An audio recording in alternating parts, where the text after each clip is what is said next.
මම මේ කතා කරන්නේ පොදු ගැටලුවක්. ඒකින්ද අවධානයෙන් අහන්න. කොළපාට රාජ්‍ය පාලන වකවානු තුලත්, නිල් පාට රාජ්‍ය පාලන වකවානු තුලත්, රතු පාට රාජ්‍ය පාලන වකවානු තුලත් තාම තියෙන පොදු ගැටලුවක්. මොකද්ද?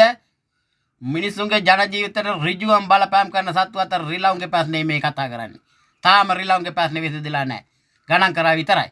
සමහර රාජ්‍ය පාලකයෝ කියනවා රිලව කියන්නේ මරන්න තහනම් කරපු සතෙක් නෙමෙයිලු.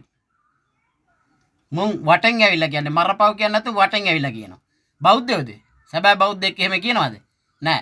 එහෙමනම් මේ ප්‍රශ්නේ විසඳුණත් අපි ඔක්කොම එකට එකතු වෙන්න ඕනි. ස්වාධීන බෞද්ධ බලවේගයක් ගොඩනගා ගන්න ඕනි.